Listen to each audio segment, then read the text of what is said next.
That's right. It's time for Catching Up with Carley, presented by Meijer. And today I am joined by former Detroit Tigers pitcher Doug Fister. How's it going, Doug? Doing very well, thank you. Awesome. Love to hear it. Okay, so it's been about a year and a half since your retirement. What's been keeping you busy these days?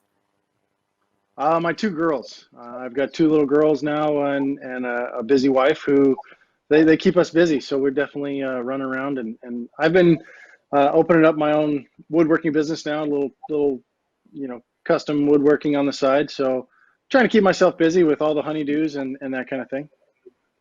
Very cool. Love it. Girl dad. You gotta love it. Yes, very much a All girl right, so dad. absolutely. Have you been watching any of the baseball this season and this condensed season? Yeah, it's definitely been quite a roller coaster for everybody. I'm sure. I know it's a stressful time, and trying to keep up on things as much as possible. And it's really hard for them to stay ready and go through the roller coaster of playing, not playing, and having to play under all the different new regulations and rules to abide for the unfortunate pandemic we're in. Right. And okay, so specifically talking about Tigers, I know you're on the West Coast. Probably don't get much Detroit games out there, but I don't know if you've been keeping up with the team. What are some takeaways that you have outside of the last few games? They've been looking pretty solid, wouldn't you say? Yeah, that's kind of what I've seen, what I've definitely heard of. So I know that they're definitely young and they have a lot of talent. It definitely looks good for the future. It's one of those things that you have to go through a little bit of a rough stretch of kind of learning the ropes, especially for new guys. And I think that's kind of one of the places where they're at. I know still got some of the old guys that I played with. I know Miggy's still there, and guys. Guys doing well. So I think that's a good thing. You learn from some of the best guys and just continue to grow. What's it like seeing someone like Miguel Cabrera still with that same team that he's been with for years? I think that's definitely an attribute to or a tribute to Miggy. Being so loyal. He's such a great teammate, such a great leader. He's one of the best, if not the best, hitter that I was ever around, and just the things that he was able to do and accomplish, but then also to swing that around and teach the young kids that he's touched so many guys' lives by the way he carries himself on and off the field. He's a great guy to be around and really teaches you the game of ball. Do you have a favorite Miggy story that you can share with us? I know for the fact the first time I walked into the clubhouse after I was traded, from across the room, he just screams my name and just gives me a big old bear hug and certainly welcomed me with open arms, to say the least, when I was there. And that's one of my favorite memories for him, because he sure made it a little more homey walking in for the first time. He's got a big personality, that's for sure. All right, let's talk a bit about pitching. Tigers pitcher Tyler Alexander, he recently recorded 9 consecutive strikeouts in a game. And so he tied your record and set a new record as a relief pitcher. What's it like seeing a young guy like that have so much success? It's exciting, because you know exactly what he's feeling at that time, how exciting it is to have that success, but also to know he continues to learn off of that and to continues to grow. Being a young guy, it really you have that drive and you have that work ethic to continue to get better, and it's a great thing for the team. The team gets the recognition, but especially him as an individual, knowing that he's able to go out there and perform and do what he needs to do, and the team can rely on him. That's a reassuring thing.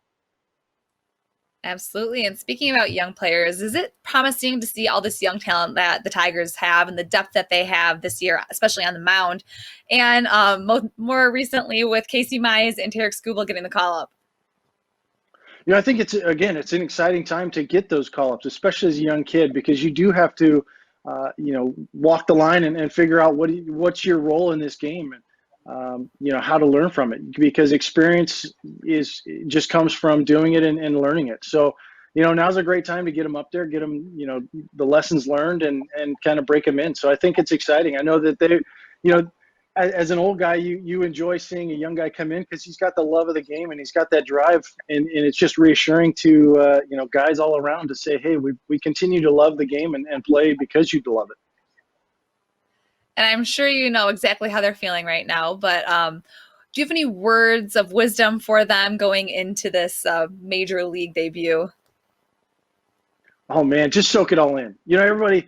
Uh, I know for me, when we were going through the World Series and the playoffs, the stretch that we went in, everybody just kind of said, "Hey, you got to block out all the stressors and just go out there and play your game." For me, I had to turn it around and fully say, "You know what? I'm going to soak it all in as much as I can."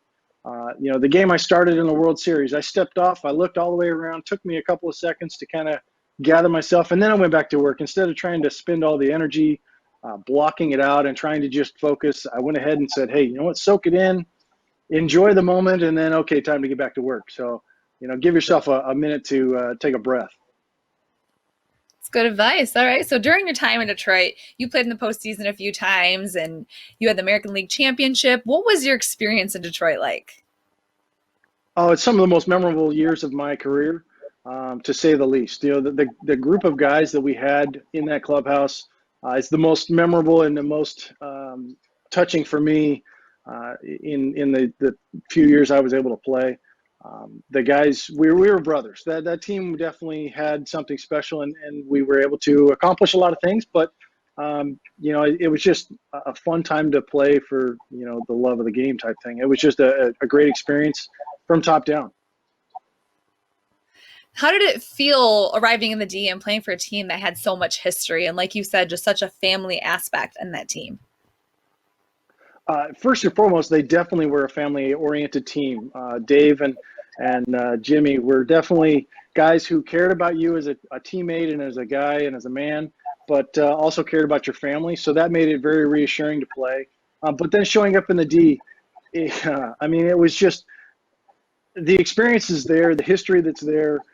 It's very awe-inspiring to say, man, the Mhm. guys that have played in the stadium, the guys that have been in this city who have represented that team, it's almost unfathomable because that is a history of baseball. I mean, it is so rich, and it is quite an honor to put on that old English D all the time.